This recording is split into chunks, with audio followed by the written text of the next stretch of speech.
J'aimerais te raconter une histoire qui m'a marquée quand j'étais petite. C'est l'histoire de deux frères jumeaux et les deux avaient des vies complètement opposées. L'un était serviteur de Dieu et avait dédié toute sa vie au Seigneur et l'autre vivait pour les plaisirs de ce monde. Il aimait sortir en boîte, boire de l'alcool et fréquenter des femmes. Le chrétien, en voyant la manière de vivre de son frère, lui répétait toujours « Arrête de faire ces choses, éloigne-toi de cette vie parce qu'un jour tu t'y perdras ». Mais il n'écoutait jamais. Un jour, le jumeau qui aimait sortir était dans un bar avec un ami.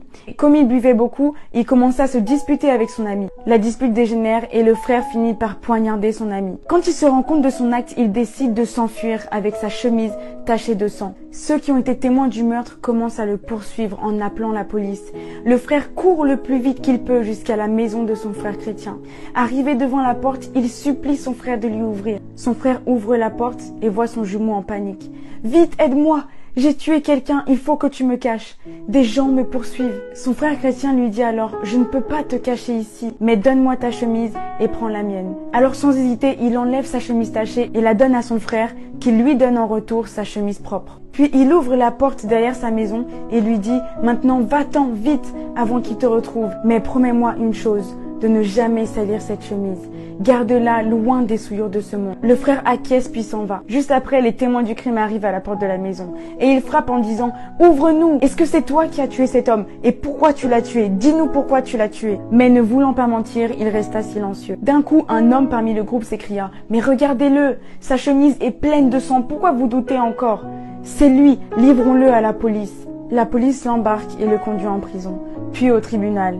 Et là, le verdict tombe. Il est reconnu coupable de meurtre et condamné à mort. Le vrai meurtrier, son frère, était resté à sa maison. Il se sentait tellement coupable que 2 jours après, il a couru à la police. Arrivé là-bas, il leur crie « Libérez mon frère innocent, je vous en supplie, c'est moi le vrai coupable. » L'agent le regarde et lui dit « Mais qu'est-ce que tu racontes? C'est trop tard, ton frère a déjà été pendu. » Le garçon s'agenouilla en pleurs, en disant « Mon petit frère a payé mon crime. Il est mort à ma place. » Puis il se souvint des dernières paroles de son frère. « Promets-moi une chose, de ne jamais salir cette chemise et de la garder loin des souillures de ce monde. » Jésus-Christ est comme ce frère. C'est exactement ce que Jésus a fait pour toi. Par tes péchés, tu devais être condamné, mais il a pris cette condamnation à ta place. Lui qui était saint, il est mort pour des pécheurs. Lui qui était innocent, il est mort comme un coupable. Aucune chose sur cette terre ne peut égaler le sacrifice de Jésus à la croix. Personne ne pourra jamais t'aimer plus que ça. En fait, il a pris ta chemise tachée pour te donner sa chemise propre.